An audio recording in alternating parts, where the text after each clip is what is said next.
All right, fellow Genevans, welcome to the week 2 wrap up. And I say fellow Genevans as of today, I received my Swiss ID card. So yay, I'm allowed to stay. And more importantly, I'm allowed to leave and come back. So that's a plus. Also, this is a little bit delayed than normal. I had a really busy weekend, as most of you know. Thank you so much for sending so many thoughtful and heartfelt messages on the chat group. And while Jackie couldn't necessarily hear them while she was qualifying to be an official Iron person, I know the spirits probably got to her and she needed all the help she can get at the end there. I think all the positivity was something she really enjoyed seeing, as she barely made it to lie down afterwards with all the stiffness. But she's a trooper. She's amazing. She has the medal now to prove it. I will just say, hypothetically, completely random here, but if your partner or significant other ever decides to do something like this and it's your job to book the day after's Airbnb, maybe just check if you're going to like the Italian Alps and you think that's going to be super cool. The accessibility of the Airbnb, and if it's on like steep inclines and declines, and how easy it is to get into that place. Again, speaking completely hypothetical, just might be something you want to bear in mind. Anyway, on to the week 2 matchup. Lots of highs, lots of lows. I lost my chub, and in a way that medical science apparently can't bring it back. If you saw that knee injury, it's nasty, and unfortunately, I think my team's going to be reeling for it for a while. But there were certainly more highs than lows, a lot more scoring, but we'll get to that. So same as last week, got a little bit of a recap of the scores, and actually what happened in the world of NFL. Then we'll get on to our matchups and then look on to week 3. So here we go. All right, before we get to the matchups, going to try and keep it as relatively quick as I can. 3 points about NFL Week 2. First one, in opposition to what I said last week, I think I said the quarterbacks sucked last week. They sucked slightly less this week. In fact, some of the ones that we were anticipating, like the Josh Allens or Lamar Jacksons of the world, actually had very solid weeks. There are some that are still struggling, and I'm sure we'll get there when we get to the matchup by matchup breakdown from what happened. But when quarterbacks are back, points are on the board. When points are on the board, fantasy owners were happy because we see more green than red. So even though you may have faced somebody who was going off, hopefully you had some players in your lineup that gave you some optimistic feelings about the week. Some of you definitely not so much, but for the most part, I think the scores being up helped make it a bit livelier. So good there. In terms of panic that I mentioned last week, we've got our panic and then potentially their panic. Our panic, injuries. We already had a bunch of injuries last week. We had some season enders, which was quite rare for week 1. We kept the trend going for week 2. But in terms of our running backs now, in terms of ones that will be questionable, first off, we know a few that are out. Obviously, Dobbins from last week.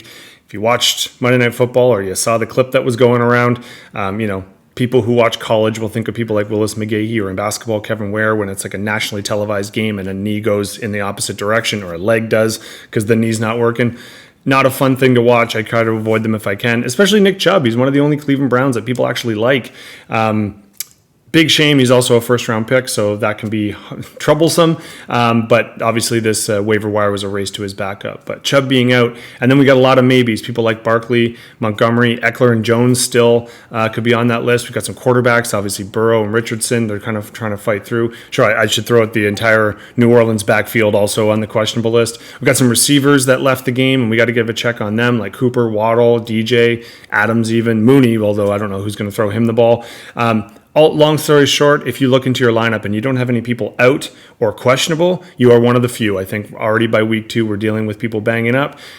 By the time this video goes out, waiver wires will have cleared, so we'll see how the dust settled and who got some of the backups and who wanted to make sense of what the Giants' backfield may or may not look like, or who's just playing it chill and not panicking because they drafted their backups already and they're set to go. I will expect, though, the weekly moves should be going up around now. Maybe even get some trades. Who knows? I know that's difficult to do. Some people hate to do it, but let's pull the trigger and see if we can make something happen. Last point is more about actual NFL panic, which we can read into as fantasy owners. There are some 0-2 teams. I know there's some 0-2 fantasy teams, and again, I'll touch on those when the matchups and next week's matchups pop up. I think the Arizonas of the world, the Carolinas, sorry Bears fans, but Chicago, Houston, I don't think they're a shock to be 0-2. Denver, you could make the argument. Minnesota was a playoff team last year. But then you look at the Chargers, you look at Cincy, and you look at New England. I think Cincy probably standing out as the one that people wouldn't have expected to go 0-2. So do they panic? technically, I don't know if people are aware of this. There's only 3 teams that I could find and that I think exist that went 0-2 and still won the Super Bowl. Giants, Dallas, and New England being those 3. So let's see. In terms of the 2-0 teams, I think a lot of them, again, we expected, but certainly a few that we didn't. If you're looking at the NFC South, I don't know if everyone thought that 3/4 of the division would be 2-0, but they are. San Francisco, not as much of a surprise. Having 3/4 of the NFC East, I think Dallas and Philly people were chill with, but Washington is definitely a surprise. Baltimore, Miami, not sure if that's if people saw that one coming or not. I know they did have their fan bases that thought they'd have good starts to the year. Either way, it was a great swing week for week 2. Sets us up for a solid week 3. And if you didn't look it up, please Google. We're doing this for America this week. Gotta love referees. Anyway, on to the matchups. Okay, sticking with last week's theme, we'll go with our top scorer of the week, and we'll kind of work our way down, although I'll always try and finish with the last game I cover as the one who owes some cash. In this case, not only did Raph and James score the most, they also had the highest differential, so this was the largest amount of victory. In fact, there wasn't too many super close matchups this week, but we'll get there. In terms of how Raph and James did it, just overall, everyone was good. I mean, their tight ends aren't great and their defense weren't great, but considering still, we've still got a lot of our tight ends. Actually, this was a bit of a return to form for tight ends, or the big name ones. Unfortunately for Cleveland right now, their gentleman throwing the ball is not doing a phenomenal job. And Baltimore was just surprised by, maybe not getting as many of the intrinsic points. But other than that, not only was the team going off, but the bench as well. He didn't really have too many sore spots. In fact, kind of winning last week's waiver wire in back in Nakua, who's breaking all kinds of rookie records for receiving. And I think he has 25 receptions in the first 2 weeks. You're not supposed to be able to do that. But who would you have taken out? Probably Keenan Allen, and he was the number 1 receiver of the week. So probably a great move. The only thing that still irks me, Cousins, your number 1 pick. He's on the bench. He was the 3rd highest scoring quarterback. Now, Hurts happened to be the 4th, as you very well know, and it's not like Burrow was a slouch, but come on, man, show Cousins some love. Aside from that, there's not much to say. I think it was just one of those weeks where everything was hitting. You were scoring pretty much from everywhere. So poor Jules got the brunt of that one.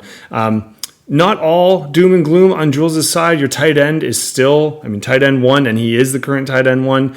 Your quarterbacks in terms of Dax is doing fine. Fields, it's pretty frustrating. I know they're not running, and he's supposed to be able to run. This is more of a coach thing than a player thing. And as fantasy players, it really stinks because their job is to do well and win games. So when they don't, and they don't because they're not doing the things their good players should be doing, double frustrating. McCaffrey's still doing great. He was still in the top, just outside of the top 5, I should say, in our running back scoring, but was doing quite well as well. Just Jules, when it rains, it pours. In this case, you still scored slightly over your predicted.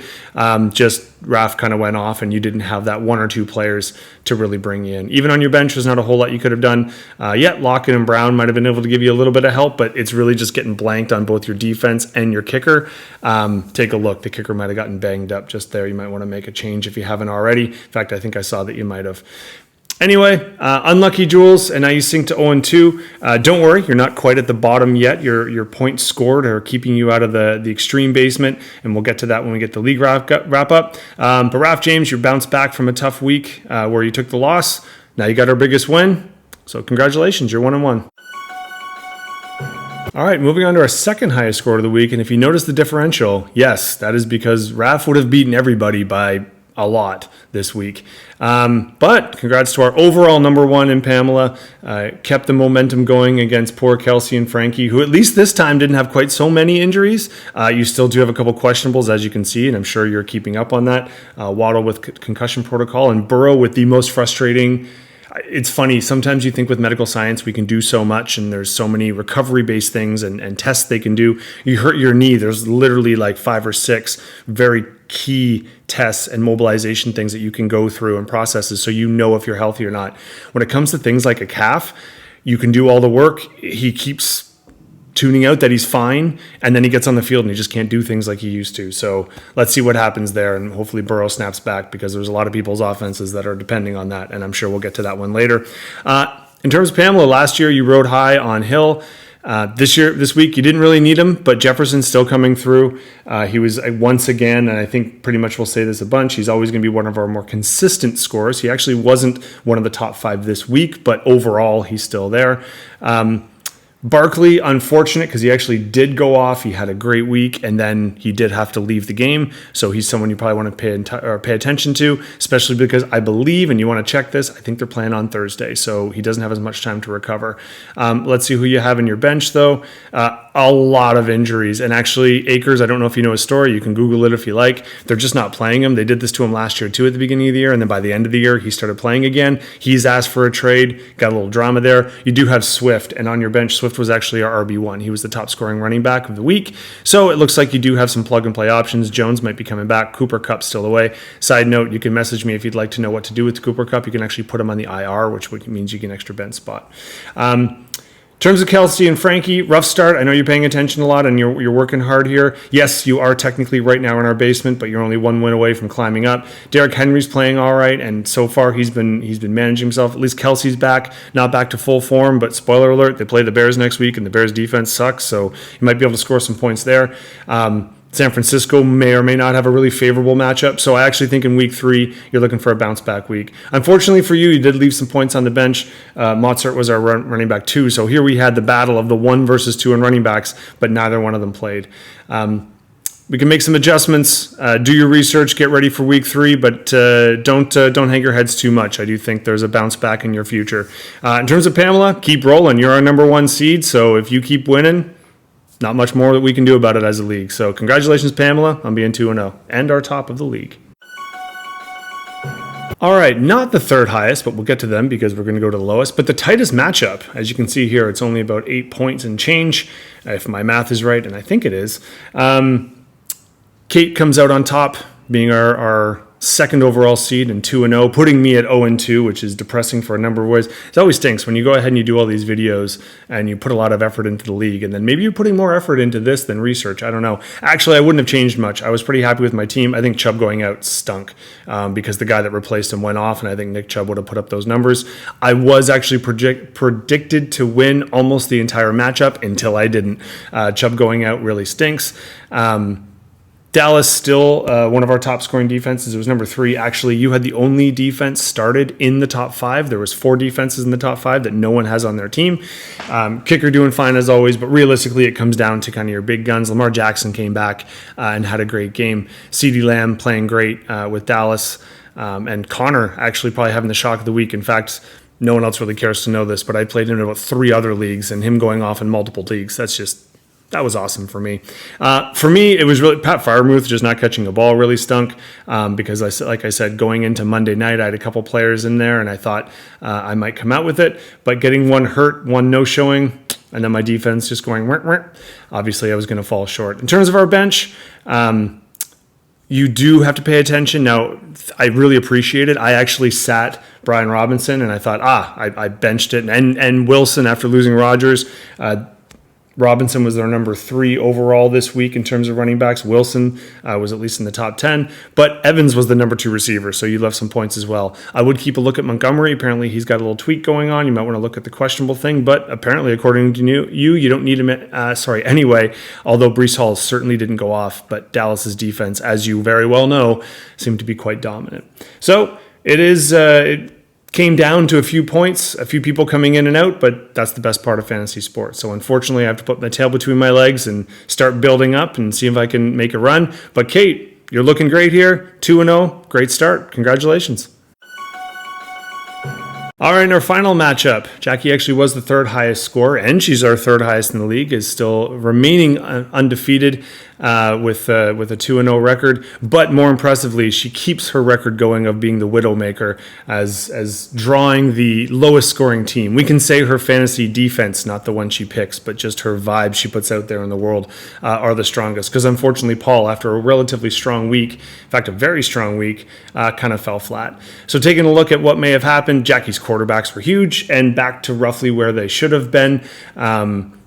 One of the craziest actual things, I mean, she's had obviously Robinson's 2nd week in a row looking like a phenomenal rookie and a great pickup for her. Her receivers are actually letting her down. Brown and Ridley were great last week. This week, Brown 50-50, I should say, but a bit better than this. Ridley had a great week. But she actually had 3 of our top 5, I believe, receivers in Pickens, in Higgins, and in Nico Collins. One was just out of that, but Collins and Higgins were in the top 5. Pickens was just out, but obviously with in the top 10, we'll say. But she didn't play most of them, so must be nice to have so many receivers that you don't need them all in the game to win. It really was just kind of the big pushes that she had that held her through. And then looking at poor Paul here, Kyle Pitts he's just the aggravation of having someone on Atlanta that's not a running back. Adams was looking good. He did get dinged up a bit. You might want to check it out. But people who went off for you last week, like Etienne, like Diggs, they kind of came back down to earth. Tua did not have a phenomenal game. Maybe New England's defense is better than we thought. Geno Smith did have a bounce back for you, though. I think the biggest thing you got to look at is Chase. He's supposed to be one of the best receivers in the league. I think he was, if he wasn't your first pick overall, I actually do think he was your first pick overall. If not, no, because Diggs went second. Yep, he was your first pick. He hasn't done much, but that's less about him and more about Burrow. On the bench, you obviously struggled with your injury and you had to try and come over it. Now, you did have some wide receiver depth down here, so you got some stuff to play with for week 3.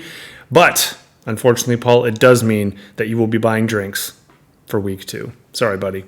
However, the Widowmaker continues. Who knows who she has next? I actually do know. It's me. Not looking forward to that. But congratulations, Jackie. Not only are you making people buy drinks, you're winning matches. You're 2-0. Congratulations. All right, looking ahead, we will hit week 3. Remember, a lot of us have not put in our people yet, so let's not panic too much. But it does look like, except for Jackie clearly blowing me out and me having to buy drinks, which actually is predicted right now. Awesome. So I might as well just declare it now.